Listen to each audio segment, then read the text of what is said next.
சமீபத்திய பிரதமருடைய பேச்சு என்பது ஒரு பிரதமராக இந்த மாதிரி பேசக்கூடாது. ஒரு விஷயம், பிரதமர் என்பது ஒரு பொதுவானவர்.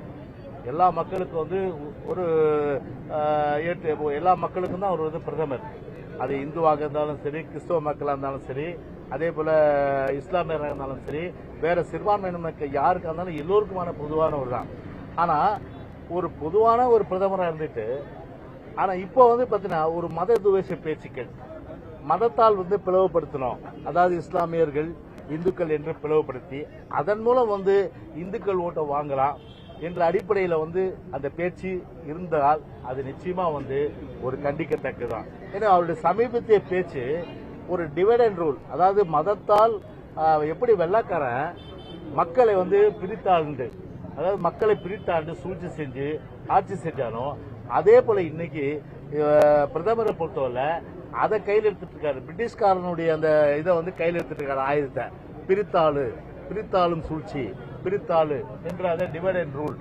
ஒரு பிரதமரே பாத்தீங்கன்னா இந்த மாதிரி மத துவேஷ பேச்சுகள் பேசுவது என்பது கண்டிக்கத்தக்கது, நிச்சயமாக ஏற்றுக்கொள்ள முடியாது.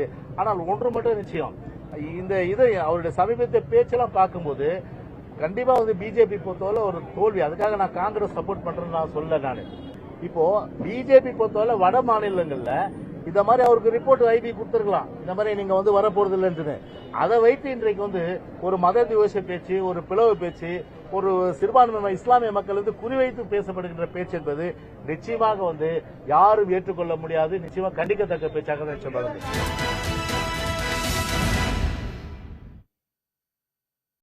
வணக்கம். கேள்விக்களம் நிகழ்ச்சிக்கு உங்களை வரவேற்கிறோம். இது மக்களின் மேடை.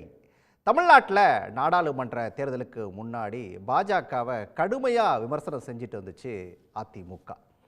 ஆனால் அதிமுக அப்படி விமர்சனம் செஞ்சாலுமே கூட திராவிட முன்னேற்ற கழகத்தை பொறுத்த வரைக்கும் தொடர்ந்து ஒரு விஷயத்தை அவங்க பதிவு செஞ்சுக்கிட்டே இருந்தாங்க. அதாவது பாஜகவுக்கும் அதிமுகவுக்கும் இடையில் கள்ள உறவு இருக்குது, அவங்க கள்ள கூட்டணி இன்னும் தொடர்ந்துக்கிட்டு தான் இருக்குது அப்படிங்கிற விமர்சனம் தொடர்ந்து இருந்துக்கிட்டே இருந்துச்சு.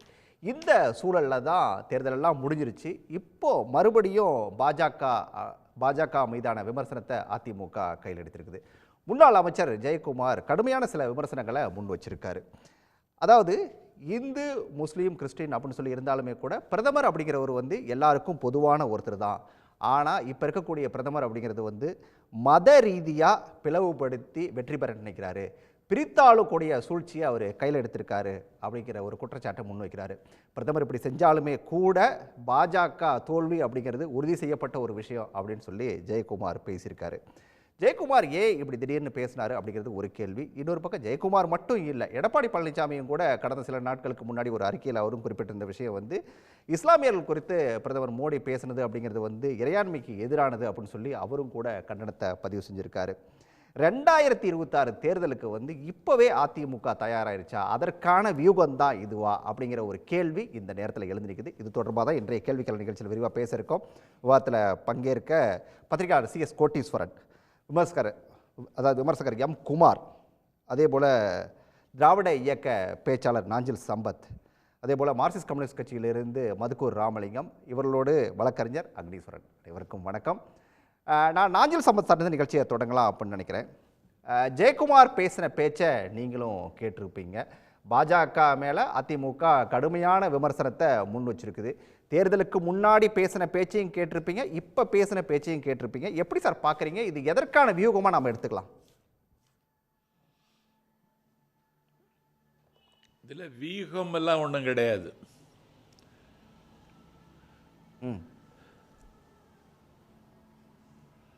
நீங்கள் பேசுறது கேட்குது, நீங்கள் தொடர்ந்து பேசலாம். பிஜேபி கட்சியினுடைய வீழ்ச்சியை அதிமுகவும் உறுதி செய்திருக்கிறது. இது ஒரு வகையில் மகிழ்ச்சி. இனி ஒன்று, இப்பொழுது அதிமுகவினுடைய நிலைப்பாடு சந்தை முடிந்த பிறகு சரக்கு வருகிறார், பந்தி முடிந்த பிறகு பசித்து வருகிறார்கள், தேரோட்டம் முடிந்த பிறகு திருவிழா காண வருகிறார்கள், நோயாளி மடிந்த பிறகு மருந்து வாங்கி வருகிறார்கள், குதிரை பறிபோனதற்கு பிறகு கொட்டிலே இழுத்து பூட்டுவது போல என்று. இன்றைக்கு ஜெயக்குமாருக்கு வந்த ஞானோதயம் நேற்றைக்கு எங்கே போச்சு? சமீப காலமாக ஒரு 10 நாட்களாக நாடாளும் பிரதமருடைய வெறி பேச்சை அப்போது ஏன் கண்டிக்கல? இன்னைக்கு பிஜேபி கண்டிக்க வேண்டிய ஜெயக்குமார் ஆளானதற்கு என்ன காரணம்? அதிமுகவினுடைய ஆரக்கால்களை அசைகின்றன. அதிமுக அஸ்திவாரம் நடுங்குகிறது. அதிமுகவில் இருப்பது பாதுகாப்பில்லை என்று அதிமுகவில் இருக்கிற நிர்வாகிகள் உணர்ந்து விட்டார்கள். பிஜேபியோடு எந்த வகையிலும் உறவு வைத்துக்கொள்ள எந்த எதிர்பார்ப்பும் இல்லாமல் கடமையாற்றக்கூடிய அதிமுக தொண்டர் விரும்பல. அந்த விருப்பத்திற்கு மாறான நடவடிக்கையை இவர்கள் தொடர்ந்து எடுத்தார்கள். நீங்கள் அதிகாரத்தில் இருக்கும் பொழுது பிஜேபி எதிர்த்தீர்களா? உதய் திட்டத்தை ஏன் ஆதரித்தீர்கள்? குடியுரிமை திருத்த சட்டத்தை ஏன் ஆதரித்தீர்கள்? வேளாண்மை சட்டத்தை ஏன் ஆதரித்தீர்கள்? பிஜேபி செய்த எல்லா அநியாயத்துக்கும் ஆரத்தி எடுத்தது அதிமுக தான். இன்னைக்கு தமிழ்நாட்டு அரசியல் பிஜேபிக்கு எதிராக அல்ல, பாசிஸ்டுகளுக்கு எதிராக இன்றைக்கு கூர்மையாக இயங்கிக் கொண்டிருக்கிறது. இந்த இடத்துல என்பதை விட அதிமுகவினுடைய இருப்புக்கும் ஆபத்து வந்துவிட்டது. அதிமுக என்கிற கட்சிக்கு டிடிவி தினகரன் தலைமை தாங்குவார் என்று அண்ணாமலை சொல்லும் பொழுது இந்த ஜெயக்குமார் என்ன செய்து கொண்டிருந்தார்? அதிமுகவை 4 துண்டாக ஆக்கியதில் பிஜேபி கட்சிக்கு பங்கில்லையா? மோடிக்கு தெரியாமல் நடந்ததா? டெல்லியில் பத்திரிகையாளர்களை சந்திக்கிற பொழுது ஓபிஎஸ்ஐயும் இபிஎஸ்ஐ வைத்து சந்திக்கிற பொழுது அண்ணாமலையையும் அந்த இடத்துல உட்கார வைத்தது மோடி. அதற்கு என்ன காரணம்? ஆகவே அதிமுக கட்சியை இனிமேல் காப்பாற்றுவதற்கு எடப்பாடியால் முடியாது. எடப்பாடியினுடைய தலைமை கேள்விக்குறியாகும். நாடாளுமன்ற தேர்தல் முடிவு வந்ததற்கு எந்த கரை சேர போகாத அதிமுகவை காப்பாற்ற தெரியாத, காப்பாற்ற கையாலாகாத எடப்பாடி பழனிசாமியினுடைய தலைமைக்கு ஆபத்து வரப்போகிறது. அதை முன்கூட்டியே உணர்ந்து கொண்டவர் மாதிரி இன்றைக்கு ஜெயக்குமார் பேசுகிறார். ஆகவே பிஜேபி எதிர்ப்பில் இவர்கள் கூர்மையாக இருக்க முடியாது, இருக்க மாட்டார்கள். ரைட். தமிழ்நாட்டில் ஒரு கட்சி, குமார் உங்கள்கிட்ட தமிழ்நாட்டில் ஒரு கட்சி நடத்தணும், கட்சி இருக்கணும் அப்படின்னு சொன்னால் வந்து பாஜகவை எதிர்த்து தான் ஆகணும்.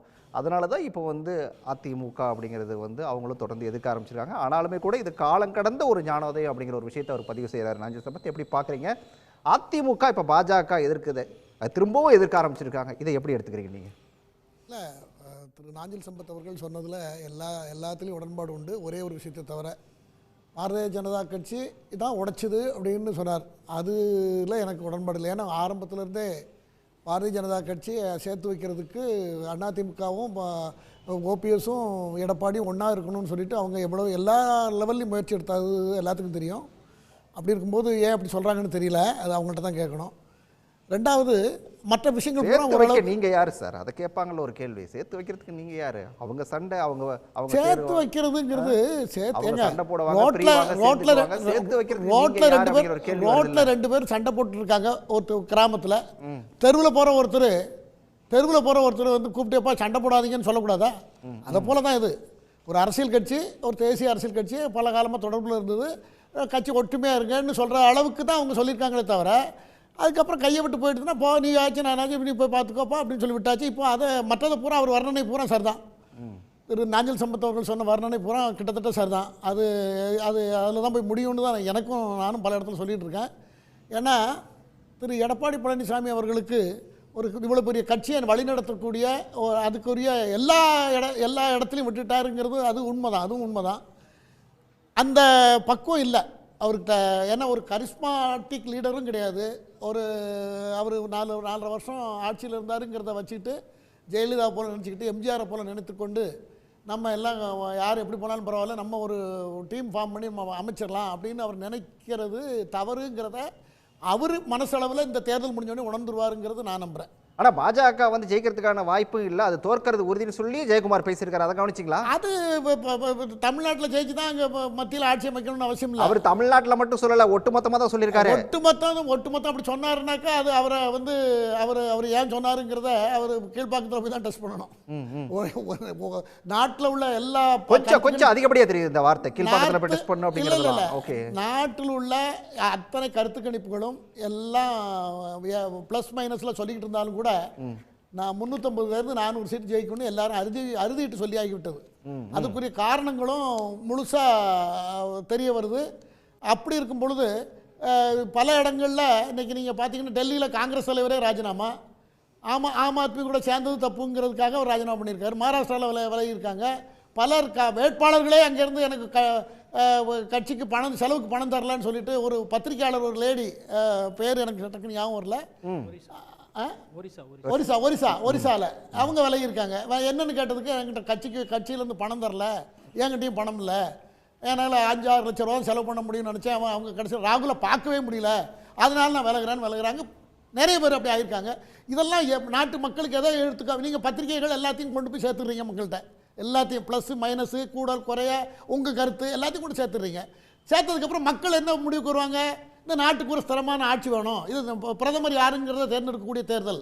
ஆகவே இதில் வந்து பிரதமர் ஒரு நாட்டை 10 ஆண்டு காலம் நாட்டை வழிநடத்தின, நாட்டுக்கு உலக புகழ் வாங்கி கொடுத்த, பள்ளத்தில் பேஸ்மெண்ட்லேருந்து 3வது ஃப்ளோரில் விட்டுட்டு போன்ற காங்கிரஸ் எடுத்து 5வது மாடிக்கு உயர்த்தி வச்சிருக்கிற ஒரு மனிதரை அவர் தான் பிரதமரை வரட்டும், இன்னொரு டேர்ம் 2 டேர்ம் இருந்தாருன்னா நாட்டுக்கு நல்லது, பல நன்மைகள் நடக்கும், ஆகவே இவர் வரட்டுங்கிற முடிவை மக்கள் எடுத்துருவாங்க. ஏன்னா தமிழ்நாட்டை வச்சு தான் இந்திய அரசியல், தமிழ்நாடு ஒரு முக்கியமான ரோல் நான் மறுக்கலை, தமிழ்நாடு நானும் தமிழன்கிற முறையில் நான் மறுக்கலை. ஆனால் இங்குள்ள பார்வையை 40-50 வருஷமாக சிறந்த பேச்சாளர்கள் மூலமா ஜெயக்குமார் சொன்னது நடக்காது, ஜெயக்குமார் சொன்னது நடக்காதுன்றீங்க. அப்போ நிச்சயமா நடக்காது சார். அவங்க வருத்தப்பட போறாங்க. 4ஆம் தேதி 5ஆம் தேதி அன்னைக்கு அவங்க வருத்தப்பட்டு இருப்பாங்க. பாருங்க நடக்குதா இல்லையா? அக்னீஸ்வரன் இதற்கான பதில கேட்கணும். அக்னீஸ்வரன், நீங்க எப்படி பாக்குறீங்க? இவர் வந்து குமார் சில விஷயங்களை பதிவு சொன்னாரு, ஜெயக்குமார் சொன்னதெல்லாம் நடக்காது, அது அவரோட கற்பனை அப்படிங்கிறத தாண்டி இன்னொரு விஷயத்த கூட அவர் சொன்னாரு. அது மட்டும் இல்லாம இன்னொரு பக்கம் ஜெயக்குமார் வந்து ஏன் இப்ப திடீர்னு பாஜக மேல பாயறதுக்கு என்ன காரணம் அப்படின்னு ஒரு கேள்வியும் வருது இல்ல? அதாவது அதிமுகவை பத்தி இவ்வளவு கரிசனம் காட்டுவதற்கு பாஜகவுக்கு ஏன் இவ்வளவு ஒரு அக்கறை காட்டுறீங்கன்னு எனக்கு தெரியல. இந்த ஆள் இல்லாத வீட்டில தான் திருடு போகும்னுவாங்க. செல்வி ஜெயலலிதா அம்மா இறந்ததற்கு பிறகு அந்த அம்மா இறந்துட்டாங்க, ஆக இந்த வாக்கு வங்கிகளை அப்பளே தனதாக்கி கொண்டு அப்படியே நம்மளே வந்து கைப்பற்றிக்கலாம் அப்படின்னு நினைச்ச கழுகார் பார்வைன்னு. அப்போ செல்வி ஜெயலலிதா அம்மாவை அப்போலோ மருத்துவமனையில வந்து பார்க்காத இந்திய நாட்டினுடைய பிரதமர் இறந்ததற்கு பிறகு செல்வி ஜெயலலிதா அம்மா அவர்களுடைய புகழை பேசுகிறார் என்றால் இதைவிட ஒரு பச்சை நாடகம் மக்களுக்கு புரியாதா? தமிழர்கள் என்ன அவ்வளவு தூரத்துக்கு உங்களை பத்தி எல்லாம் எடை போட தெரியாதவங்களா? உடனே இவங்க கேட்கிறாங்க அதிமுக கட்சியை சேர்த்து வைக்கிறதுக்காக. ஆமா, இவர் பெரிய பிஜு பட்நாயக், திமுகவையும் அதிமுகவையும் சேர்த்து வைக்கிறதுக்காக நவீன் பட்நாயக்கருடைய அப்பா பிஜு பட்நாயக் இருந்தாரு. அந்த மாதிரி இவர் வந்து அதிமுக மேல இவ்வளவு கரிசனம். நீங்க எந்த பிரச்சனையை அதுக்கு ஒண்ணு சொன்னாரு அவர், அதை கேட்டீங்களா? ரோட்ல 2 பேரும் சண்டை போட்டுட்டு இருப்பாங்க, வழியில போறவங்க சண்டை போடாதீங்கன்னு கூப்பிட்டு சொல்லுவாங்கல்ல, அது போலதான் சொன்னாரு. அதத்தான் நான் இப்ப சொல்றேன். இந்த வழியில போறவங்க சண்டை போடுறதெல்லாம் வந்து தனி மனிதனுக்கு பொருந்தும். ஒரு வீட்டுல பக்கத்து வீட்டுக்காரங்க எது பிரச்சனை அது வேற, அது ஒரு சொந்த பிரச்சனை. ஆனா பாகிஸ்தானுக்கும் நீங்க சீனாவில இருந்து ஆக்கிரமிப்பு பண்ணி இருக்கிறாங்களா அருணாச்சல பிரதேசத்துல, அதுவும் வந்து பக்கத்து வீட்டு பிரச்சனையா கண்டுக்கிறாம போயிருவீங்களா?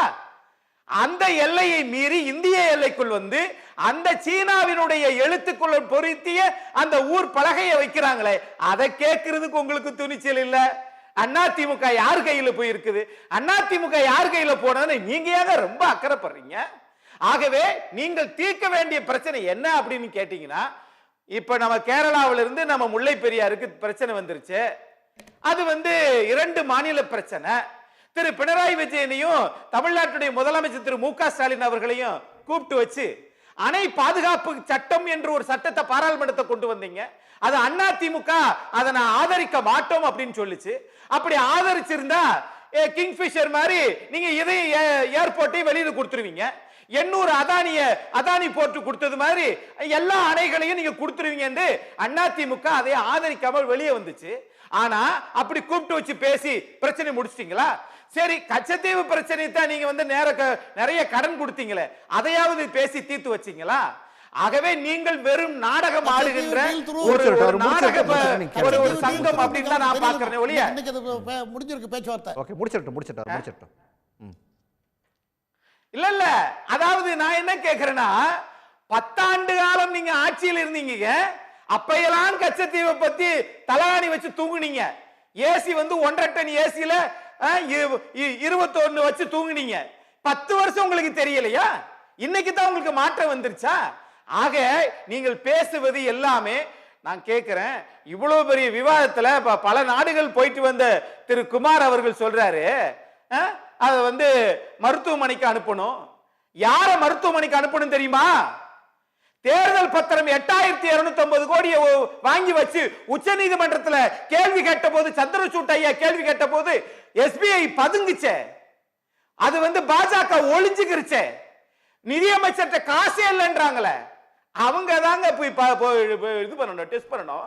ஆகவே அதிமுக அந்த கட்சி எலெக்ஷன்ல எவ்வளவு எலெக்ஷன் பாண்ட்ல எவ்வளவு வந்தது அதையும் சொல்லுங்க.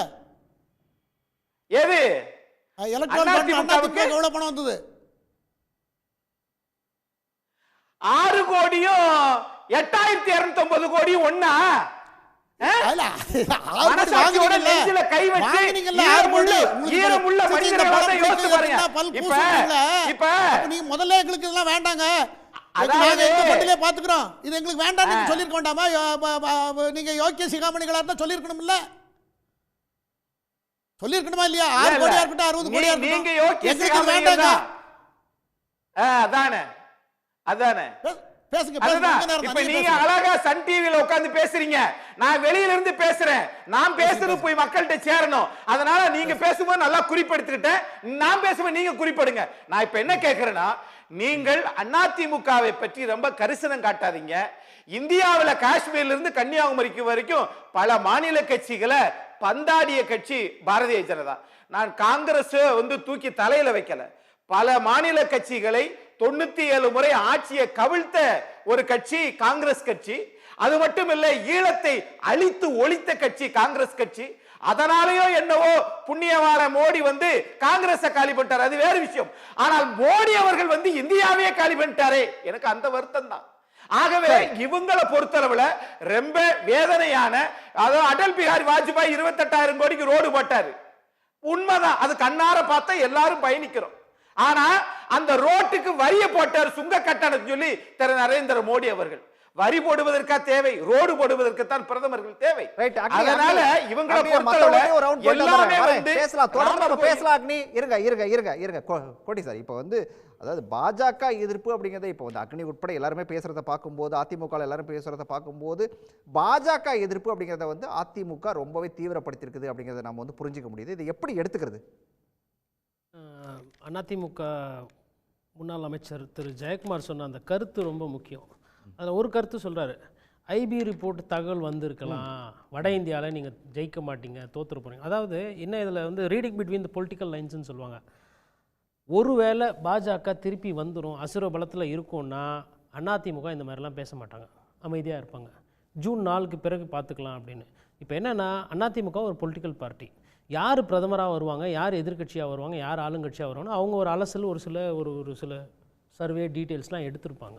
அப்படி எடுக்கும்போது அவங்களுக்கும் என்ன தெரிஞ்சிருக்குன்னா, பாரதிய ஜனதா கட்சிக்கு வந்து அதனுடைய அந்த வாக்கு எண்ணிக்கை வந்து குறையுது, அந்த சதவீதம் குறையுது, செல்வாக்கு குறையுது அப்படின்னு நினைக்கும்போது, நம்ம இப்போவே வந்து பிஜேபியை வந்து கொஞ்சம் திட்ட ஆரம்பிச்சிட்டோன்னா, தேர்தலுக்கு பிறகும் அப்படியே திட்டிக்கிட்டே போனோம்னா 2026 நமக்கு வந்து ஒரு சாதகமான சூழ்நிலை வரும் அப்படின்றது அது முதல் பார்வை. இன்னொன்று, இன்றைக்கி ஜெயக்குமார் அவர்கள் இப்படி வந்து பிஜேபியை வந்து குறை சொல்கிறதுக்கோ இல்லை எடப்பாடி பழனிசாமி அவர்கள் குறை சொல்கிறதுக்கு முழு காரணம் வந்து பாரத பிரதமர் மோடி. இதற்கு முன்னாடி விமர்சனம் பண்ணாங்க அப்படின்னா அண்ணாமலை வந்து பேசின பேச்சு அப்படி. இப்போ என்னன்னா, ஒரு பிரதமர் இப்படி பேசக்கூடாதுன்ற அளவுக்கு போகிறாங்க. அதாவது மோடி அவர்களே நம்மளாம் முன்னாடி பேசும்போது என்ன சொன்னால், பிஜேபியை திட்டுறாங்க, அண்ணாமலையை திட்டுறாங்க, ஆனால் மோடி வந்து ஒரு ஹோலிகோவாக இருக்கார், அவரை வந்து திட்ட மாட்டேன்றாங்க. இன்ஃபேக்ட் அவரை பற்றி பேசுறதுக்கு இவங்களுக்கு போதிய அளவுக்கு தைரியம் இல்லை, தெம்பு இல்லை அப்படின்லாம் கூட விமர்சனம் இருந்திருக்கிறது. அதை தாண்டி இன்னைக்கு வந்து மோடி இப்படி பேசக்கூடாது, ஒரு பிரதமருக்கு இது அழகு இல்லை. எங்கேருந்து இந்த தைரியம் வந்துச்சு அப்படின்னு ஒரு கேள்வியும் வருது இல்லை? கரெக்டு. எங்கேருந்து வருதுன்னா, நேற்று வரலும் நாங்கள் இருக்கணும்னு நீங்கள் நினச்சிங்க, இன்றைக்கி என்ன நினைக்கிறீங்க, எங்களை அழிச்சிட்டு டிடிவி தினகரனையும் ஓபிஎஸ்ஸையும் அங்கே கொண்டு வரணும்னு நீங்கள் நினைக்கிறீங்க. அப்போ நீங்கள் வந்து உறவாடி எங்கள் கூட 4 வருஷம் இருந்துட்டு 4 சட்டமன்ற எம்எல்ஏவும் ஜெயிச்சுக்கிட்டு, அண்ணன் நாஞ்சில் சார் சொன்னார், உதய திட்டம், சிஏஏ, என்ஆர்சிலெல்லாம் எங்களை ஓட்டு போட வச்சுட்டு எங்களை கூட வச்சுக்கிட்டு எல்லாம் உங்களுக்கு வேணுன்றதெல்லாம் பண்ணிக்கிட்டு இன்றைக்கி எங்களை அழிக்கிற வேலையை நீங்கள் பார்க்குறீங்க அப்படின்னும் போது அப்போ தான் அந்த திராவிட சித்தாந்தம் முழிச்சிக்குது. அடாடா, நம்மளோட பூர்வீகம் வந்து அறிஞர் அண்ணா சொன்ன பாதை, இவங்க கூட சேர்ந்தா அது வந்து கூடா நட்பு, கேடில் போய் நட்டாத்தில் போய் நிற்போம் அப்படின்னும் போது இப்போ முழிச்சிக்கிறாங்க. இவ்வளோ நாள் வந்து வெறும் திமுக தான் தாக்குதல் பண்ணிக்கிட்டு இருந்தது. இனிமேல் அதிமுகவும் தாக்குதல் பண்ணும்போது பாரதிய ஜனதா கட்சியை எந்தளவுக்கு விமர்சனம் பண்ணி எந்தளவுக்கு மக்கள்கிட்ட அம்பலப்படுத்தணுமோ அதை பண்ணுவாங்க. அந்த வேலையை இப்போ ஆரம்பிச்சிருக்காங்க. இதில் ரொம்ப முக்கியமான விஷயம் என்னென்னா, காங்கிரஸை வந்து பிஜேபி என்ன பண்ணுதுன்னா, பாகிஸ்தானோட நெருங்கின நாடு, பாகிஸ்தான்காரங்க மாதிரி அப்படின்னு அவங்க பண்ணுறாங்க. இதில் ஜெயக்குமார் என்ன பண்ணுறாருன்னா, பிரிட்டிஷ்காரன், இவன் வந்து டேக்ஸ் போட்டு நம்மளை வந்து இருக்கிறதெல்லாம் உரி விடுவாங்க அப்படின்னு சொல்லிட்டு சொல்கிறாங்க. இதில் வந்து ஒரு வேடிக்கை என்னென்னா, பிரிட்டிஷ் கம்பேர் பண்ணார், கூடவே வந்து உப்பு காசுனதுக்கு வரி போட்டப்போ அப்போ அந்த பழைய நினைவையும் கூட்டியிருந்தாருன்னா ஜிஎஸ்டியும் கரெக்டாக வருது. வெள்ளைக்காரன் உப்பு காசு வாங்கினா இவர் ஜிஎஸ்டி போட்டு வாய்க்கு அரிசி, அதாவது ஐசியூவில் இருக்கும்போது போடுறாங்க, சாலைக்கு போட்டு வரி வாங்குறாங்க.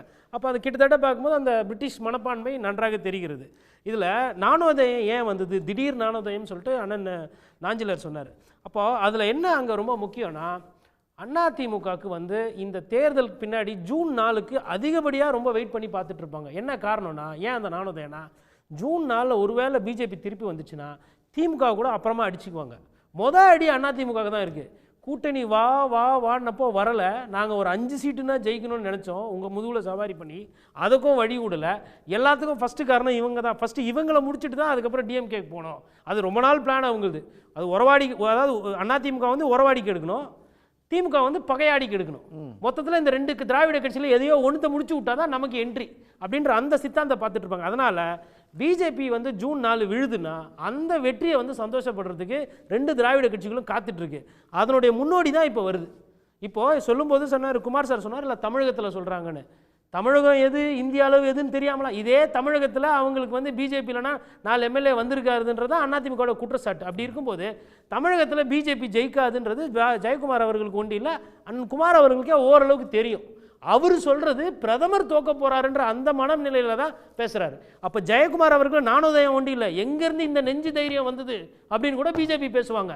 இப்போ இவர் மேலே எதனா வழக்கு இருக்கா, இவர் முன்னாள் அமைச்சராக இருக்க, இவருக்கு எதனா இடி அனுப்பணுமா, இதெல்லாம் பார்த்துக்கிட்டு இருப்பாங்க. அப்போ அவர் என்ன கால்குலேட்டட் பார்க்குறாரு ஜெயக்குமார் அவர்களோ இல்லை எடப்பாடி பழனிசாமி அவர்களோ, ஓகே இதுக்கு மேலே வந்து பிஜேபியோட அந்த இறங்கு முகம் வந்துடும், பிஜேபி வந்து ஒரு தோல்வி முகத்துக்கு போயிட்டுருக்கு, அதனால் இப்போ அடித்தா கரெக்டாக இருக்கும், நம்ம ரேஸில் போனோம், அதாவது திமுகவை குறை சொல்லணும், at the same time BJP மேலே ஒரு கெட்ட பேர் இருக்குது. அப்போ இந்த ஒரு மாதத்தில் நம்ம பிஜேபியை டார்கெட் பண்ணிட்டோன்னா தேர்தல் ஒருவேளை நம்ம நினைக்கிற மாதிரி காங்கிரஸ் வருது பாருங்கள். காங்கிரஸை பற்றி அக்னீஸ்வரன் எதுவுமே பேசல பாருங்கள், ஸ்லோவாக போகிறாரு. அதாவது என்ன சொல்கிறாருன்னா, ஈழம் இழிஞ்சு போச்சு, 97 வாட்டி வந்து ஆட்சி கலைச்சாங்க, அதெல்லாம் சரி. பட் ராகுல் காந்தியை பற்றியோ எதுவுமே, அதாவது என்னென்னா இது வந்து ஓப்பனாக பேசிடுவாங்க. கோயம்புத்தூரில் என்ன பேசுனாங்கன்னா, திமுக ஜெயிச்சுக்கிட்டோம் இல்லை அதிமுக வந்துக்கிட்டோம், ஆனால் பிஜேபி வரக்கூடாது. அதே மாதிரி தான் ஐயா அக்னீஸ்வரன் இப்போ ஒரு முடிவுக்கு வராரு, காங்கிரஸ் ஜெயிச்சு வந்தால் வந்துக்கிட்டோம் ஆனால் பிஜேபி வரக்கூடாது, எங்கெல்லாம் நாசம் பண்ணீங்க நீங்கள் அப்படின்ற அந்த புள்ளிக்கு நகர்றாங்க.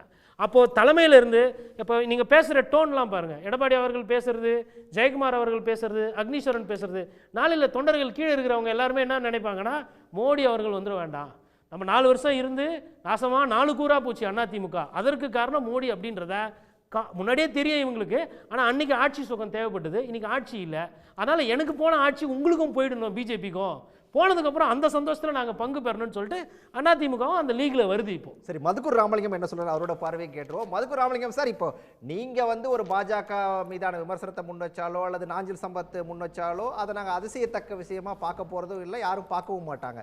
இப்போ அதிமுகவும் ரொம்ப தீவிரமாக எதிர்க்க ஆரம்பிச்சிருக்குது. நீங்கள் வந்து அவங்க வந்து பிரதமரை திட்டுவாரா, பிரதமர் மீது விமர்சனம் செய்வாங்கலாம் கேட்டுக்கிட்டு இருந்தீங்க, ஆனால் இப்போ அவங்களே விமர்சனம் பண்ண ஆரம்பிச்சிட்டாங்க. எப்படி பார்க்குறீங்க நீங்கள் இதை? இல்லை, இதுக்கு முன்னால் நண்பர் குமார் பேசும் பொழுது அதிமுகவை உடைச்சது பிஜேபி இல்லைன்னு சொன்னார். நான் அது ஒன்றுக்கு மட்டும் சொல்லிடுறேன், இதே ஓபிஎஸ் என்ன சொன்னார், தர்ம யுத்தம் அப்படின்னு சொல்லி அம்மையார் ஜெயலலிதாவுடைய மறைவுக்கு பிறகு சசிகலா வந்து அந்த அம்மா வந்து பெங்களூர் சிறைக்கு அனுப்பப்பட்டார்கள். பிறகு கூவத்தூர்லாம் நடந்தது நம்ம பார்த்தோம். அதன் பிறகு ஓபிஎஸ் போய் தர்ம யுத்தம் நடத்தினார். மறுபடியும் ஆளுநர் 2 பேர் கையை பிடிச்சி வச்சார், ரெட்டலை கிடச்சிச்சு, அதெல்லாம் பார்த்துக்கிட்டு இருந்தோம். அந்த ஓபிஎஸ் என்ன சொன்னார்னா, குருமூர்த்தி சொல்லித்தான் நான் இந்த தர்ம யுத்தத்தை நடத்தினேன். குருமூர்த்தி யாருடைய தரகராக தமிழ்நாட்டிலே செயல்பட்டு கொண்டிருக்கிறார் என்பது நமக்கு தெரியும். எனவே இன்னைக்கு 4 பிரிவாக பிரித்தது பிஜேபி தான், பிறகு சேர்த்து வச்சதும் அவங்க தான், மறுபடியும் பிரித்து விட்டுருக்குது. ஏங்க, தமிழ்நாட்டு தேர்தல் களத்தில் அண்ணாமலை சொல்கிறாரு, தேர்தல் முடிஞ்ச உடனேயே டிடிவி கைக்கு இப்போ நடக்கிறது என்ன, அதிமுக உள்கட்சி தேர்தலுக்கா அண்ணாமலை பிரச்சாரம் பண்ணுறாரு, பொது இடத்துல நின்று சொல்கிறாரு, தேர்தல் முடிஞ்ச உடனே எடப்பாடிக்கிட்டே இருந்து அதிமுக இவர் கைக்கு வந்துடும் அப்படின்னால இன்னமும் அதிமுகவை அப்படியே சாப்பிடுவதற்கு, இந்த மூடியை கூட கலட்டாமல் சாப்பிடுவதற்கு பாஜக முயற்சித்து கொண்டிருக்கிறது ஒன்று. இப்போ நீங்கள் சொன்னீங்க இல்லையா, இந்த ராஜஸ்தானில் நம்முடைய பிரதமர் நரேந்திர மோடி பேசுகிறார், இஸ்லாமிய சிறுபான்மை மக்களை ஊடுருவல்காரர் என்கிறார், அதிக பிள்ளைகள் பெற்றுக்கொள்பவர் என்கிறார்.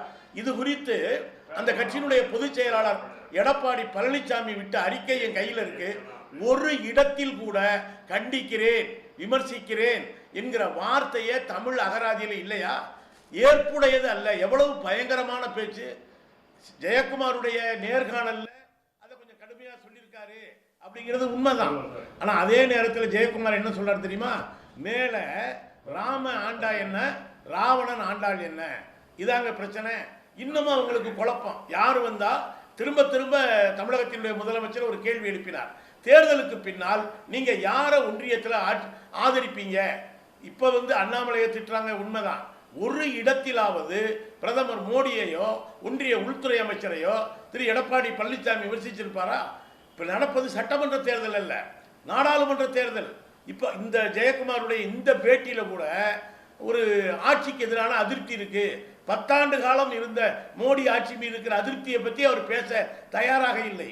அவர் சொல்றாரு, இங்கே இருக்கக்கூடிய சென்னை வெள்ளத்தை இவங்க சரியா கையாளல, அதே போல தென் மாவட்ட வெள்ளத்தை கையாளலன்னு மாநில அரசை குற்றம் சாட்டுறார். நான் என்ன கேட்கிறேன், இப்பொழுது கூட அதிமுகவுக்கு திராணி இருந்தால் என்ன சொல்லணும்? நீங்க திமுகவை குறை சொல்லுங்க, அது உங்க இயல்பு. ஒரு எதிர்கட்சிக்கிற முறையில் ஒரு நயா பைசா கூட ஒதுக்க மறுக்கிற மோடி அரசை இப்போது கூட ஏன் அதிமுக விமர்சிக்க தயங்குகிறது? நீங்க ஆட்சியில் இருந்த பொழுது எல்லாம் சூழ்ச்சியால பாஜக தோற்கிறது உறுதின்னு பேசியிருக்காருல்ல ஜெயக்குமார். எங்க தமிழ்நாட்டுக்கு ஏன் நிவாரணம் கொடுக்கலன்னு எங்க பேசியிருக்காரு ஜெயக்குமார்? அவங்க ஆட்சியில் இருந்த பொழுது பாஜக தோற்க போறது உறுதி, அவங்களோட பிரித்தாளக்கூடிய சூழ்ச்சி எடுபடாது, இப்படி எல்லாம் பேசியிருக்காரு. ஏன் அப்படின்னா இந்த சாராம்சத்தில் இதே கேள்வியை கேட்டிருக்காங்க. நீங்க இவ்வளவு சொல்றீங்க, ஆனா உங்க பொதுச் செயலாளருடைய அறிக்கையில அப்படி இல்லையேன்னு கேட்டா கட்சி வந்து அப்படி சொல்லாது, நான் அப்படி சொல்லுவேங்கிறார். ஏன்னா இதே அதிமுகவுக்கு ஒரு பழக்கம் உண்டு. என்னன்னா இவங்க பேசுவாங்க, திடீர்னு அது அவருடைய கருத்துன்ட்டு போயிடுவாங்க. கட்சியினுடைய அதே வந்து திமுக இந்த காலம் முழுவதும் முதலமைச்சர் மு க ஸ்டாலின் பாசிச பாஜகன்னு சொல்லியிருக்காரு, மோடி அவர்களுடைய ஆட்சியை கடுமையாக விமர்சிச்சிருக்காரு. ஆனால் எடப்பாடி பழனிசாமி அவர்கள் அவர் ஒருத்தர் தான் ஸ்டார் ஸ்பீக்கர். எங்கே பேசியிருக்காரு? நாங்கள் வந்து சிறுபான்மை மக்களினுடைய நலனுக்கு பாதுகாக்கத்தான் வெளியே வந்தோம்னு சொன்னார் இல்லையா? இந்த குஜராத் கலவரத்தை பற்றி இன்னைக்கு மறுபடியும் கோத்ரா குறித்து பிரதமர் மோடி பேசுகிறாரு. இப்போ அதை குறித்தெல்லாம் ஏன் அதிமுக பேச தயங்குது? என்னன்னா அதில் வந்து நண்பர் குமார் வேற சொன்னார், அதாவது வந்து மோடிக்கே இல்லாத நம்பிக்கை இவருக்கு இருக்கு. அவர் வந்து மரியாதைக்குரிய ஜெயக்குமார் அவர்களை பற்றி சொன்ன வார்த்தை முற்றிலும் தவிர்க்கப்பட்டிருக்கணும், அப்படியெல்லாம் ஏன் சொல்லக்கூடாது. ஆனால் இன்னொரு பக்கம் பார்த்தீங்கன்னா மோடியே பதறி போய் தாங்க அவருடைய பழைய ஆயுதத்தை கையில் எடுக்கிறாரு. ராகுல் பிரதமராக பாகிஸ்தான் விரும்புகிறதுங்கிறாரு, கோத்ராவுக்கு போகுங்கிறாரு. இந்த 2ஆம் கட்டம் 3ஆம் கட்டம் வர வர பாஜக பதட்டப்படுது. தமிழ்நாட்டில் மட்டும் இல்லை, இவங்க தெற்கு வடக்குன்னு பிரிக்க முயற்சி பண்ணது பிஜேபி தான். ஆனால் இன்னைக்கு தெற்கு வடக்கு மேற்கு கிழக்கு எல்லா திசையிலும் மோடிக்கு எதிரான பிஜேபிக்கு எதிரான ஒரு வெப்ப அலைக்கு போட்டியாக ஒரு ஒன்றிய அரசுக்கு எதிரான ஒரு அலை வீச துவங்கி விட்டது. நான் இந்த பேட்டியில் கூட ஜெயக்குமார் அவர்கள் திரும்ப திரும்ப என்ன சொல்றாரு, இந்த அண்ணாமலை அவரை பற்றி சொல்றாரு, 1 லட்சம் ஓட்டு காணாம போனதை பற்றி சொல்றாரு. ஆனால் இதே சமயங்களில் பல மாநிலங்களில் சூரத்தில் பிஜேபி எப்படி அவர் சொல்றாரு, ஒரே ஒரு குறுக்கீடு சார் மதுக்கூர் சார், ஒரே ஒரு குறுக்கீடு. அப்ப இன்னும் கூட அதிமுக இல்ல இன்னும் கூட அதிமுக பாஜகவை தீவிரமா எதிர்க்குங்கிற நம்பிக்கை உங்களுக்கு வரவே இல்லையா? இன்னும் மதில் மேல் பூனையாகத்தான் அதிமுக இருக்கிறது. அதனால தான் ராமன் ஆண்டாள் என்ன ராவண 10 ஆண்டு காலம் நடந்த ராவண ஆட்சிக்கு துணை போன கட்சி தான் அதிமுக. குடியுரிமை திருத்தத்தை ஆதரித்த கட்சி தான் அண்ணன் நாஞ்சில் சம்பத் அவர்கள் பட்டியல் போட்ட எல்லா மோசமான சட்டங்களுக்கும் துணை போன கட்சி தான் அதிமுக. எனவே இன்னமும் கூட பிஜேபி எதிர்ப்பில் அதிமுக உறுதியான நிலைப்பாடு இல்லை. ஒருவேளை நாளைக்கு வந்துச்சுன்னா அப்படியே பிளேட்டை போட்டுட்டு இப்ப எடப்பாடி அவர்களுக்கு கவலை தன்னுடைய கட்சியை காப்பாற்றுவதை தவிர இந்தியாவை காப்பாற்றுவது குறித்து இல்லை. எனவேதான் இப்போது கூட நீங்க ஏன் கேளுங்களேன், ஏன் தமிழ்நாட்டுக்கு யாரு நாங்க திமுக இருக்கலாம் அதிமுக இருக்கலாம், ஏன் நிவாரண நிதி கொடுக்கலன்னு கேட்கலாம்ல. இதே உதய் மின் திட்டம் மின் கட்டணத்தை பத்தி பேசுறாரு. மின் கட்டணத்துக்கு காரணமான உதய் மின் திட்டத்தில் கையெழுத்து போட மாட்டேன்னு தானே ஜெயலலிதா அம்மா சொன்னாங்க. பிறகு இவங்க வந்த பிறகு தானே கையெழுத்து போட்டாங்க. அதன் அடிப்படையில் தானே பல மாநிலங்களில் மின் கட்டணத்தை உயர்த்த வேண்டும் என்கிற நிர்பந்தத்தை ஒன்றிய அரசு செய்கிறது. இந்த பேட்டியில கூட பார்த்தீங்கன்னா ஜெயக்குமார் அவர்கள் மீண்டும் அண்ணாமலையைத்தான் குறிவைக்கிறாரே தவிர மோடியையோ அமித்ஷா எவ்வளவு கொடூரமான பேச்சு இன்னைக்கு கூட பேசுறாருங்க. அது குறித்து ஒரு நேரடியான அட்டாக் என்பது இல்லை, அந்த அதிமுகவினுடைய அதிகாரப்பூர்வ அறிக்கையிலும் இல்லை. எனவே பிஜேபி இந்த அதிமுகவுக்கு கடுமையான திமுகவை விட அதிகமான கோபம் அதிமுகவுக்கு பிஜேபி மேல இருக்கணும். ஏன்னா அவங்க தான் அந்த கட்சியை உடைச்சவங்க, பிரிச்சவங்க. இது பிஜேபிக்கு புதுசு கிடையாது. இந்தியா முழுவதும் பிஜேபி எதிர்கட்சிகளை விட தன்னோடு கூட்டணி சேர்ந்த கட்சிகளைத்தான் அதிகமாக பழிவாங்கி இருக்கிறது. அது சிவசேனையில இருந்து பஸ்வான் கட்சி வரை அதிமுக வரை பட்டியலிட முடியும். இதுல அதிமுகவை சின்னாபின்னமாக்கியது பிரித்து வைத்திருப்பது என்பது பிஜேபியினுடைய சூழ்ச்சி. ஆனால் இப்போதும் கூட தமிழ்நாட்டை வஞ்சிப்பது பிஜேபியுடைய ஆட்சி. அவங்க ஆட்சியில தான் எய்ம்ஸ் மருத்துவமனை கட்டப்படலை. அது குறித்தெல்லாம் எங்க பேசினாரு நம்முடைய எடப்பாடி பழனிசாமி அவர்கள்? எங்க பேசினாங்க? நீங்க தமிழ்நாட்டுக்கு என்னென்ன வகையில துரோகம் பண்ணுச்சு, ஏன் கீழடி அகழ்வாய்வை விட்டுட்டு போனாங்க? அன்னைக்கு அதிமுக தொடர்ந்தாங்க, பிறகு திமுக அன்னைக்கு தொடருது. இதையெல்லாம் எங்கேயுமே அவர் பேசலைங்க. இதை நான் கேட்றேன், இதை அக்னீஸ்வரன் கேட்றேன். அக்னீஸ்வரன் பேசியது கூட மதுக்கூர் சொல்ற விஷயங்களும் ஏற்புடையதா தான் இருக்குது. இன்னும் கூட எங்களுக்கு எந்த நம்பிக்கையுமே இல்லை, அதிமுக பாஜகவை எதிர்க்குது அப்படிங்கிறதுக்கான நம்பிக்கை எதுவுமே இல்லைன்னு சொல்லிட்டு அதற்கான காரணங்களை பட்டியலிட்டாரு. நீங்க எப்படி இதை பாக்குறீங்க? அதாவது மத்தளத்துக்கு 2 பக்கம் அடிங்கிறது மாதிரி அதிமுக அப்படிங்கிற கட்சி, கம்யூனிஸ்ட் கட்சிகள் பிற கட்சிகள்லாம் திமுகவோட தொடர்ந்து கூட்டணி இருக்கிறோம், அதனால அவங்க மட்டும்தான் இந்தியாவில் தமிழ்நாட்டில் ஆட்சியில் இருக்கணும், ஆகையினால நாங்க தொடர்ந்து 3 அடுக்கு வெற்றி பெற்றுட்டோம், அடுத்து 4வது அடுக்கு நாடாளுமன்ற தேர்தலில் 2024 வெற்றி பெற போறோம் அப்படின்றதுல இருக்கிறதுனால இந்த பாஜக கூட சேர்ந்ததனால அதிமுக 3 தோல்வியை சந்தித்தது, அதிலிருந்து அது தன்னை தற்காத்துக் கொள்வதற்கு கூட்டணி விட்டு வெளியேறிடுச்சு அப்படின்னா அதை பத்தி யாருமே பேசவே மாட்டேங்கிறாங்க. நீங்க ஏங்க இத்தனை நாள் ஏங்க 15 வருஷமா 10 வருஷமா அல்லது 8 வருஷமா தொடர்ந்து ஒரு கட்சி இன்னொரு கட்சி கூட கூட்டணி இருக்குது அப்படின்னா அந்த கட்சி தன்னுடைய சித்தாந்தத்தை நாட்டு மக்கள்கிட்ட சொல்லி கம்யூனிஸ்ட் கட்சி தமிழ்நாட்டில் ஆட்சி பிடிக்கணும்ன்றது எண்ணம் வரவில்லையே, அதற்காக நீங்கள் திமுகவை தூக்கி பிடிக்கிறீங்களே, அதுக்காக நீங்க பேசுறீங்கன்னா பரவாயில்ல. ஆனால் அதிமுக ஏன் இதை ஆதரித்தது? ஆமா, ஆதரிச்சது தப்பு தான், ஆதரிச்சதுனாலதான் அது தோல்வியை தழுவிச்சு, அப்படி தோல்வியை பலமுறை தழுவினதுனாலதான் கூட்டணி விட்டு வெளியே வந்துச்சு. ஏன் இன்னைக்கு கூட நீங்க ஆர்டிஐல தகவல் அறிவு உரிமை சட்டத்துல திரு அண்ணாமலை அவர்கள் கேட்டாங்க, என்னது எப்படி கச்சத்தீவை ஏன் கொடுத்தாங்க எப்ப கொடுத்தாங்க அப்படின்னு. இவருக்கு மட்டும் தகவல் வந்துருச்சு. திரு பி வெல்சன் திரு வைகோ நாடாளுமன்றத்தில் கேட்கிறாங்க, இல்ல the matter has been subjudiced before Supreme Court of India சொல்றாங்க. ஆனால் திரு அண்ணாமலை பாஜகவினுடைய தற்போது தலைவருக்கு பதில் வருகிறது, ஆமா கொடுத்துட்டோம்னு சொல்லி.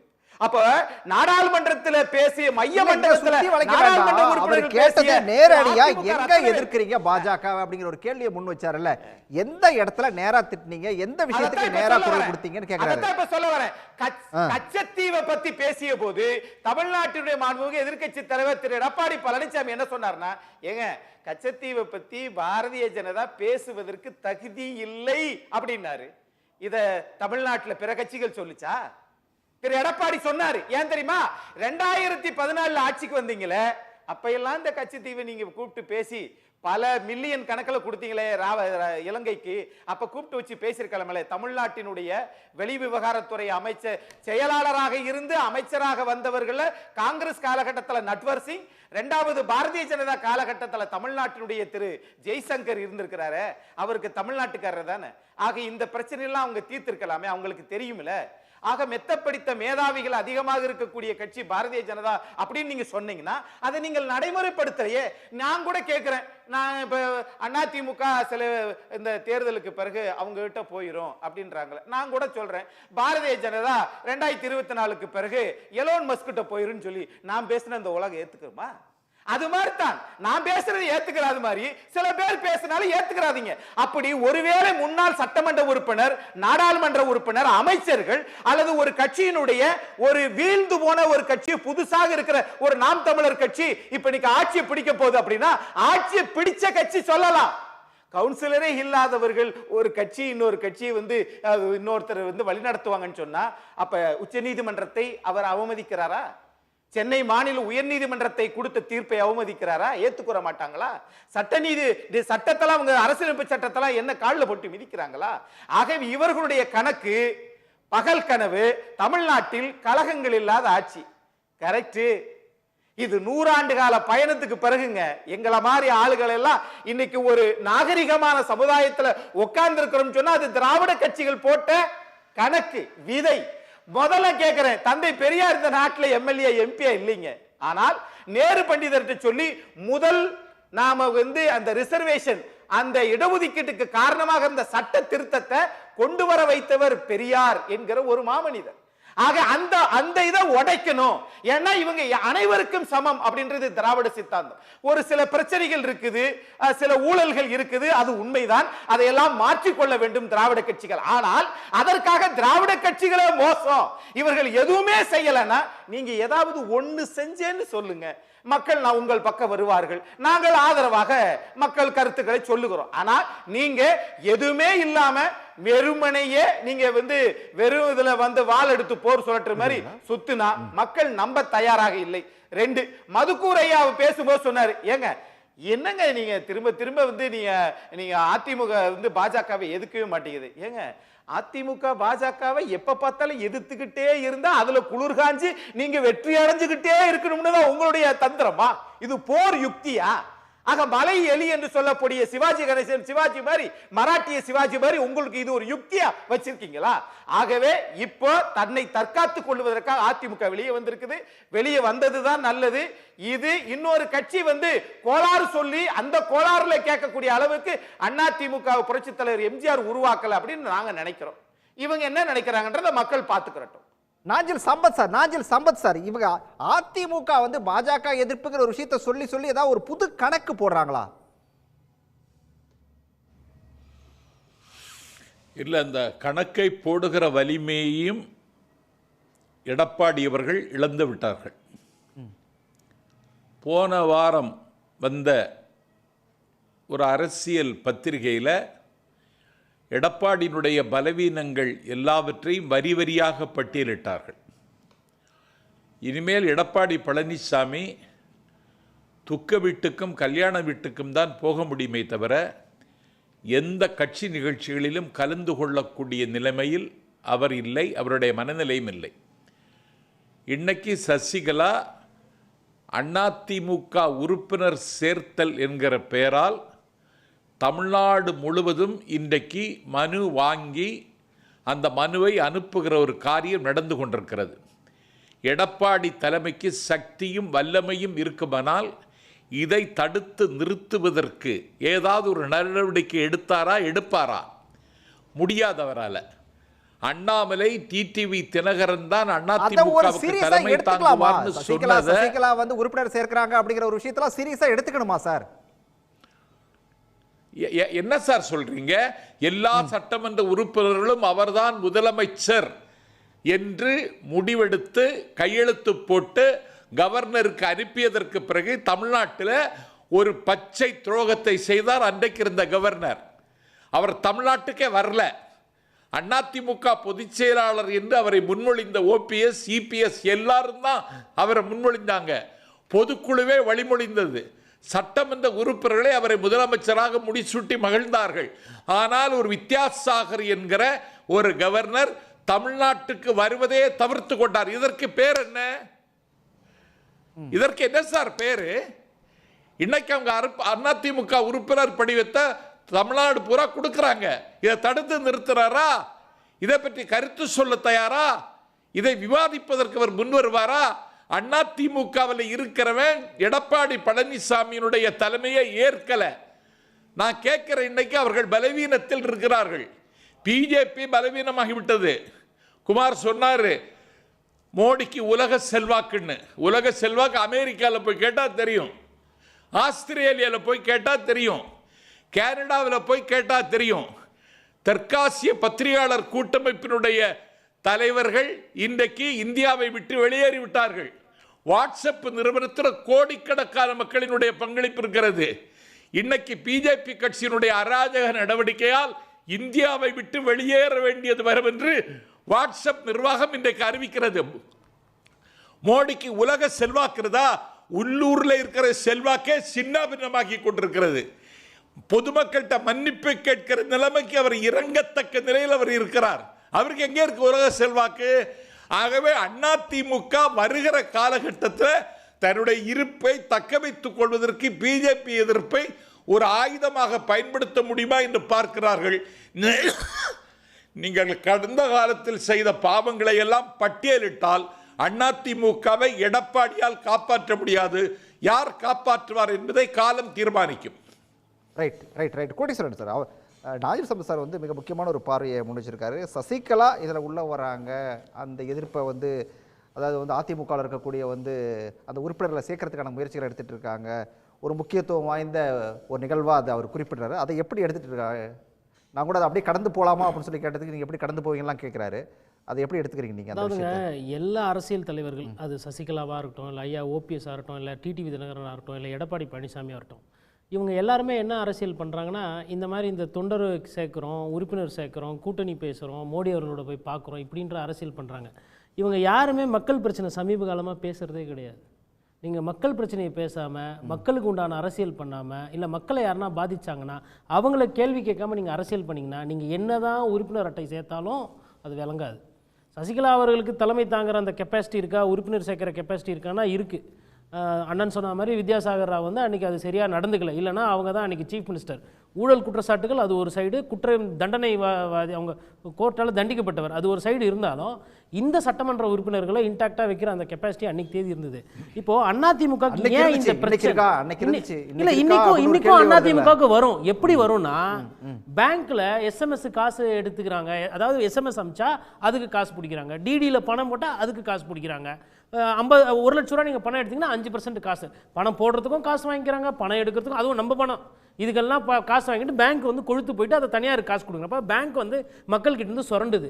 அதேமாதிரி சாலையில் போடும்போது சுங்கவரி சாலை போட்டு மக்கள்கிட்ட இருந்து மத்திய அரசு சுரண்டுது.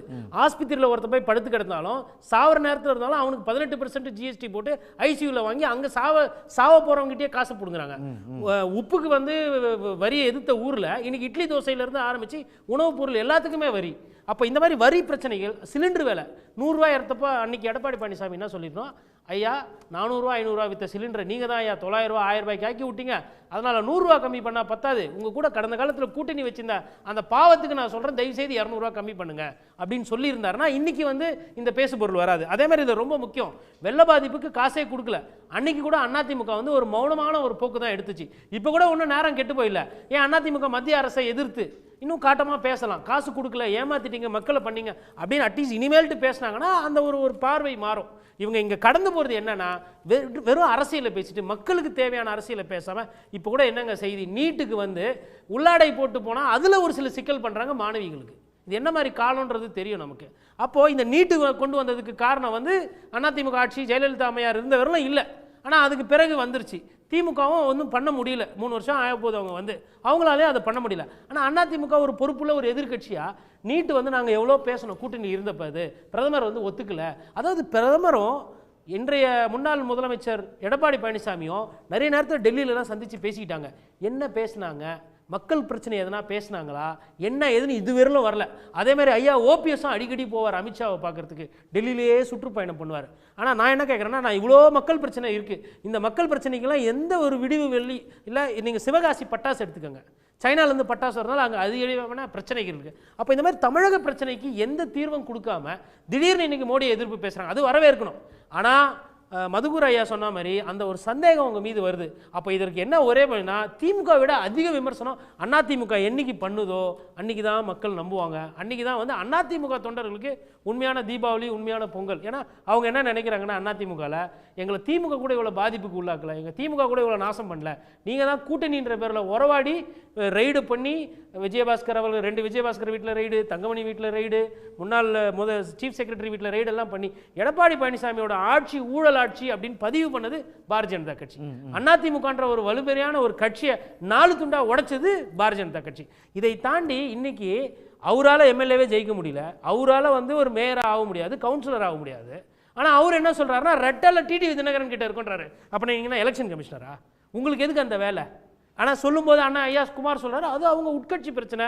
ரோட்டில் போகும்போது சண்டை போட்டுக்கிட்டு இருந்தா எப்பா உனக்கு சின்னம் கிடைக்காது, பில்டிங் கிடைக்காது, வேட்டி கட்ட முடியாது, இப்படி இல்லாமல் பேசுவாங்க ரோட்டு சண்டையில். தம்பி அந்த பக்கமாக ஓரமாக போய் சண்டை போடுங்க, கல் எடுத்து அடிச்சு மண்டை கிண்ட உடைய போகுதுன்னுவாங்க. ஆனால் இவங்க பேசுகிற பேச்சு என்ன, அதிமுகன்றது நாங்கள் சொல்கிற ஆளுக்கிட்ட தான் போவோம்னா, அப்போ நீங்கள் என்ன குறுக்கு வழி புற வழி அரசியல் தானே பண்ணுறீங்க? அதிமுகன்றது பாரதிய ஜனதா கட்சியோட சொத்தா? அறிஞர் அண்ணாவோட புத்தி கூர்மையினாலும் எம்ஜிஆர் அவர்கள் திமுகலேருந்து பிளவு பண்ணி போனதுனால அது மக்கள் சொத்து. இன்னைக்கு அதாவது திமுக ஆகட்டும் அதிமுக ஆகட்டும், இன்னைக்கு தலைவர்கள் வருவாங்க போவாங்கங்க. அந்த 2 கட்சிக்கும் உதயசூரியன்லையும் ரெட்டலையிலையும் எவ்வளோ பேர் மக்கள் போட்டிருக்காங்க. 50 வருஷமா தமிழர்கள் ஓட்டு போட்டிருக்காங்க. உங்கள் இஷ்டத்துக்கு நீங்கள் வந்து ஸ்க்ரூ டிரைவர் மாதிரி கைட்டி மாற்றிட்டு இருக்க அதிமுகவோ இல்லை திமுக பொம்மையா? நினைச்சதுதான் பாஜக நினைச்சதுதான் தமிழ்நாட்டில் அதிமுகவா இருக்கணும் அப்படின்னு கணக்கு போடுதா? நண்பர் அக்னீஸ்வரன் சொல்றது, கோடீஸ்வரன் சொல்றதுல ஒரு முரண்பாடு இருக்கு. என்னன்னா 2021 எலெக்ஷன்ல பிரதமர் பேசினது, இவங்க டெல்லியில் போய் பேசினது, அமித்ஷா இங்க வந்து லீலா பேலஸ் ஹோட்டல்ல பேசினது எல்லாம் மறந்துட்டாங்கன்னு நினைக்கிறேன். அது சொல்ல மாட்டேன்றீங்க, அதனால தான் நாங்க மறந்துட்டோம். எதுக்கு இல்ல என்ன நடந்துது சொல்லுங்க. இல்ல எல்லாரும் ஒண்ணா இருங்கன்னு சொன்னாங்க, வேற ஒண்ணும் சொல்லல. எல்லாரும் ஒண்ணா வாங்க, அதிமுகங்கிறது ஒண்ணா வரட்டும்னு தான் சொன்னாங்க. ஆனா நீங்க பிரிச்சதே அவங்கதாங்கிற மாதிரி எடுத்து கட்டடம் கட்டுறீங்க, அது தவறு. இல்ல நீங்க ஒண்ணா வாங்க அப்படின்னா நீங்கன்னா அவங்க 2 பேர் பிளைவுடா இல்ல கூட்டணிக்கு வந்தீங்கன்னா எல்லாரும் ஒண்ணா வாங்க அப்படின்னு அதான் அர்த்தம். அது இருங்க, நீங்க வந்து இருங்க, நல்ல இடத்துக்கு வந்திருக்காரு ஐயா குமார். வந்து நீங்க நாட்டு மக்களுக்கு சொல்லணும், லீலா பேலஸ்ல என்னாச்சு, பாமக கட்சி உங்களை எதிர்த்துது, அதுக்கப்புறம் எப்படி கூட்டணி உள்ள வந்துச்சு, ஏன் சசிகலா அவர்கள் இந்த பதில் சொல்லுங்க. ஒண்ணா வாரங்க நீங்க தான் சார் சொல்லணும், அத எங்களுக்கு தெரியாது சார், பத்திரிகையாளர் எனக்கே தெரியாது, உள்ள விடல. இன்னைக்கு எல்லாரும் ஒண்ணா வாங்க, இதே வார்த்தை பயன்படுத்துறாங்க. உண்டுபட்டால் உண்டு வாழ்வு, ஒற்றுமை இல்லையால் அனைவருக்கும் தாழ்வுங்கிற வார்த்தையை பயன்படுத்துறாங்க. இன்னைக்கு அக்னீஸ்வரன் சார் கிட்ட கேளுங்க, ஒன்றுபட்டால் உண்டு வாழ்வு பாரதிய ஜனதா கட்சிக்கு அதிமுக இல்லன்னு இருங்க. ஆனால் இவங்க கேட்கல, அது நடக்கட்டும், அவங்க வழி, அவங்க கட்சி வழி நடத்துற வழி நடந்துட்டு போட்டோம். இப்போ சகோதரர் அன்பு நம்ம நாஞ்சில் சம்பத் அவர்கள் ஒன்று சொன்னார்கள், அமெரிக்காவில் என்ன பேசுறாங்க, ஆஸ்திரேலியாவில் என்ன பேசுறாங்கன்னு சொல்லி. மே 1 வாஷிங்டன் போஸ்ட் எழுதியிருக்கிற ஒரு இது என்னன்னா, 78 இல்ல உலகத்துல தொடர்ந்து 4 வருஷமா தலைவரா மோடி இருக்கிறார். இந்த அதிமுக விஷயத்துக்குள்ள வாங்க சார். இல்ல எங்கெங்கெல்லாம் டேமேஜ் பண்ண முடியும் பண்ண. நாடு தேசிய ஒருமைப்பாடும், நாட்டுக்கு ஒரு நாடு உருப்படணும்னா அந்த நாட்டுக்கு வருவாய் வேணும்.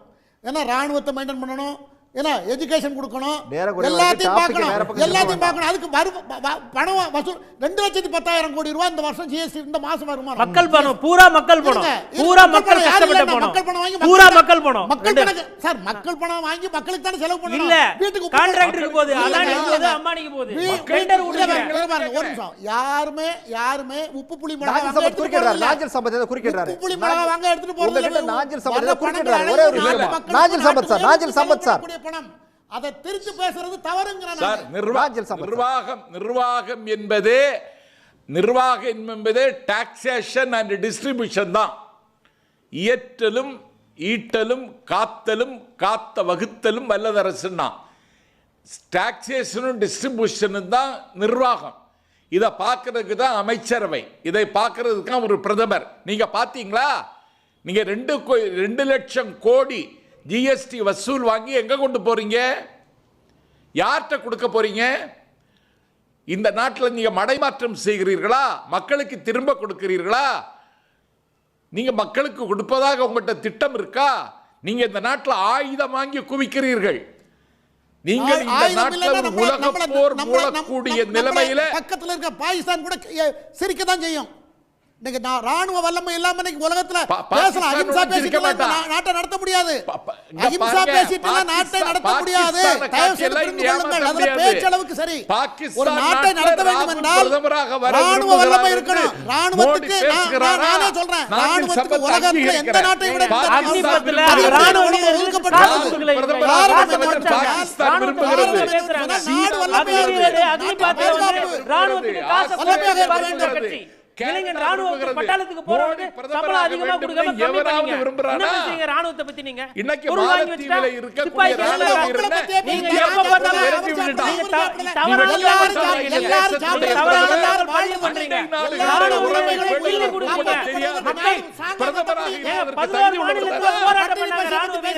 பாரதிய ஜனதா கட்சி ராணுவ வீரருக்குமே கொடுக்க வேண்டிய காசை கொடுக்கல.